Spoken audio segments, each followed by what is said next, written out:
L'éthique de la psychanalyse, leçon du 9 mars 1960. Je vous ai apporté aujourd'hui ce qu'on peut considérer comme une curiosité, une amusette même. Mais je crois que ces sortes de singularités sont précisément les choses que nous sommes peut-être nous seuls, analystes, en mesure de situer. Ce qui va suivre, que je vous ai annoncé la dernière fois après les propos que Pierre Kaufmann a bien voulu nous apporter, concernant l'article de Bernfeld et de ses antécédents, et qui nous annonce en somme que le problème est d'établir le lien entre sublimation et idéalisation, avant donc de quitter la sublimation telle que je vous en ai fait le schéma autour de cette notion, qui peut rester encore énigmatique et voilée, pour les meilleures raisons, de la chose, je vous apporte quelque chose en quelque sorte en note concernant cette chose et concernant ce que je pourrais appeler en somme les paradoxes de la sublimation. La sublimation n'est pas en effet ce qu'un vain peuple pense, et vous allez le voir, ne s'exerce pas toujours obligatoirement dans le sens du sublime. De même, la notion de changement d'objet n'est pas quelque chose non plus que vous deviez considérer comme faisant disparaître, bien loin de là, l'objet sexuel en tant que tel. L'objet sexuel peut venir au jour accentué comme tel dans la sublimation. Le jeu sexuel le plus cru peut être l'objet d'une poésie. Cela n'en est pas moins là une visée sublimante qui sera mise en jeu. Enfin, pour tout dire, je crois qu'il n'est pas inutile qu'après que je vous ai parlé de l'amour courtois, je ne sais pas quelle suite vous aurez donnée dans vos lectures à ce que je vous ai apporté dans ce sens. Des psychanalystes n'ignorent pas des pièces du dossier de l'amour courtois, de la poésie des troubadours dont les spécialistes ne savent eux-mêmes littéralement que faire. Ils sont embarrassés comme un poisson d'une pomme. Ce poème, il n'y en a pas deux comme cela dans l'histoire de la poésie courtoise, qui est un hapax, se trouve justement dans l'œuvre d'un des plus subtils, d'un des plus raffinés de ces troubadours, qui s'appelle Arnaud Daniel, et qui s'est distingué tout spécialement par des trouvailles formelles exceptionnellement riches, notamment sur la Sestine, sur laquelle je ne peux pas m'étendre ici, mais dont il faut que vous sachiez au moins le nom. Cet Arnaud Daniel a composé un poème sur la plus singulière qui se soit produite de ces relations de service, comme je vous l'ai dit la dernière fois que j'ai parlé de ce sujet, entre l'amoureux et la dame. Et il a fait tout un poème qui se distingue par ce que les auteurs effarouchés appellent un poème débordant les limites même de la pornographie, allant jusqu'à la scatologie, sur un cas qui semble s'être produit comme un problème dans cette casuistique particulière qui suppose des jugements rendus à l'occasion, cette casuistique morale courtoise. Ce cas est celui-ci.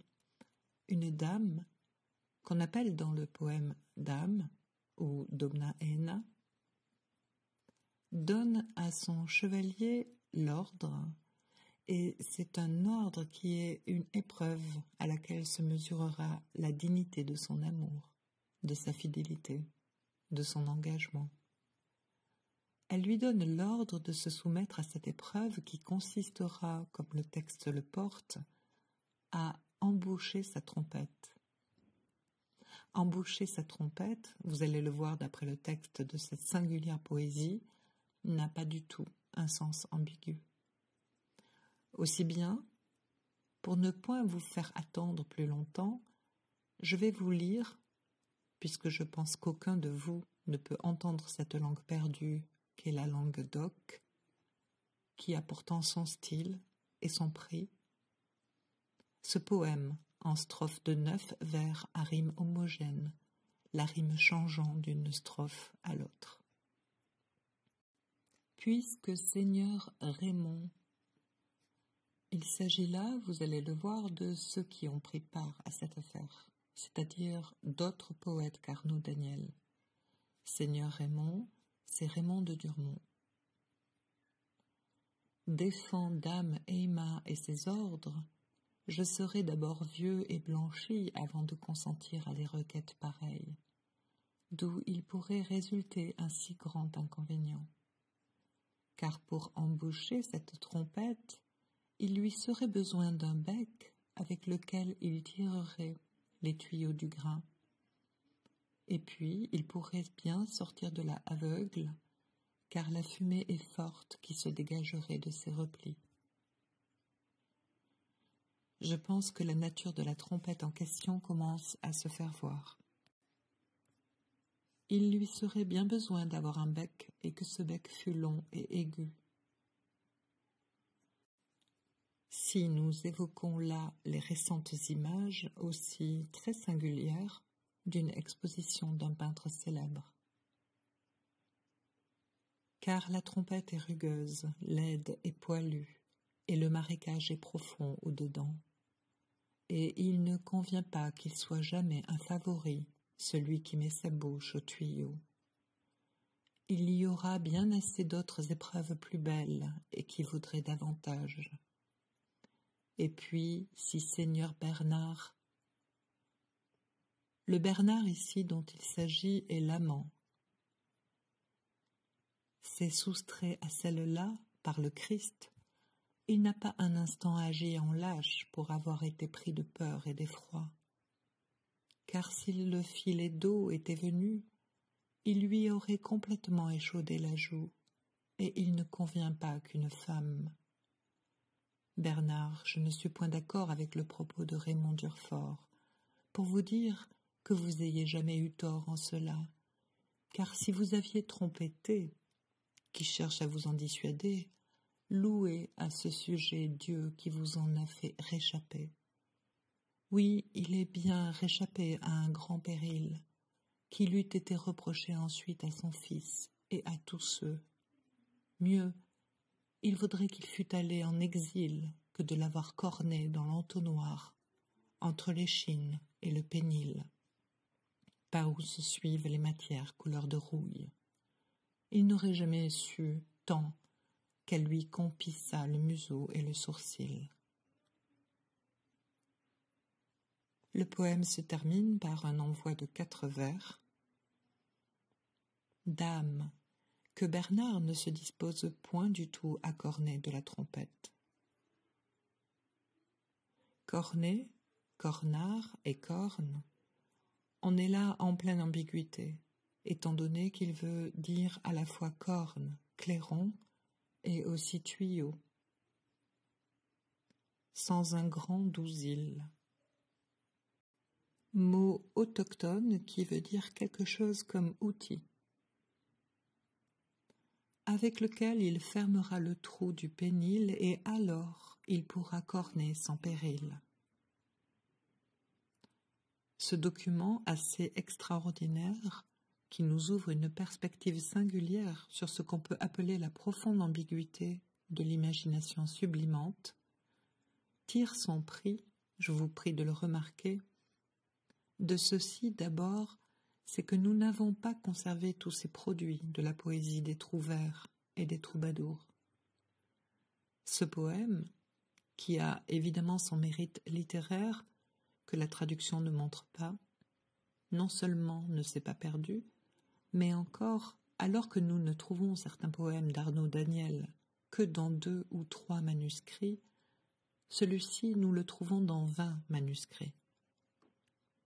Manifestement, il y a ceux qui, à l'époque, ont recueilli et transmis ces poèmes en disant qu'il y a toujours la part des circonstances historiques et d'autre part, ce que le texte lui-même implique. Nous avons aussi d'autres textes, mais je vous en fais grâce, que 2 autres troubadours, Trumalec et Raymond de Durmont, on prépare en sens contraire en ce débat douteux, que nous nous trouvons là devant quelque chose qui se présente comme une espèce de brusque retournement de ce qui, dans le sens, est voilé, et de quelque chose qui se présente à nous comme une sorte de rétorsion singulière. La femme idéalisée, mettant soudain brutalement à la place de la chose construite, savamment élaborée à l'aide de signifiants raffinés, et Dieu sait qu'Arnaud Daniel a été loin dans le sens de la plus grande subtilité du pacte amoureux, allant jusqu'à pousser l'extrême du désir jusqu'au moment où il est offert lui-même en une sorte de sacrifice, où il se retourne dans une espèce d'abolition de lui-même. Eh bien, c'est le moment qui se trouve avoir donné, avec quelque reluctance, un poème sur un sujet qui, pour qu'il lui consacre avec tant de soin son talent poétique, devait le toucher par quelques points. Nous nous trouvons donc devant ceci, cette dame, celle qui se trouve dans la position de l'autre et de l'objet, se trouve brutalement mettre dans sa crudité le vide d'une chose qui s'avère dans sa nudité être la chose, la sienne, celle qui se trouve au cœur d'elle-même dans son vide cruel. Cette chose, certains d'entre vous ont vu, ont pressenti la fonction et la direction, la perspective dans cette relation à la sublimation. Cette chose ici est en quelque sorte dévoilée avec une puissance toute particulièrement insistante et cruelle. Il est difficile, tout de même, de ne pas en voir les échos et qu'il ne s'agit pas là d'une singularité qui soit sans antécédent. Quand nous lisons dans la pastorale de Longus ce qui est l'origine de la flûte poétique, Pan, poursuivant la nymphe Syrinx, qui se dérobe à lui, qui disparaît au milieu des roseaux, dans sa fureur, fauche les roseaux. Et c'est de là, nous dit Longus, que sort la flûte aux tuyaux inégaux, symbolisant, ajoute le poète subtil, que Pan, par là, veut exprimer que son amour était sans égal. Que nous disent la légende et le mythe? Que c'est effectivement Syrinx qui est transformée dans le tuyau de la flûte de Pan. Et le registre, en quelque sorte, de dérision, où peut venir s'inscrire le singulier poème dont je vous ai fait ici la communication, est quelque chose qui se situe, si l'on peut dire, dans la même structure, dans le même rapport, dans le même schéma de ce vide central autour de quoi s'ordonne et s'articule ce en quoi, à travers quoi finalement, se sublime le désir. Je ne serais pas complet si je n'ajoutais pas au dossier, à toute fin utile, et en quelque sorte pour situer en l'occasion la place que nous pouvons donner à ce singulier morceau littéraire, qu'Arnaud Daniel, à ceux mêmes qui ne sont point spécialistes de la poésie des troubadours, se trouve fiché quelque part. C'est au chant 14 du Purgatoire que Dante le situe dans la compagnie des Sodomites. Je n'ai pas pu pousser plus loin la genèse particulière du poème dont il s'agit.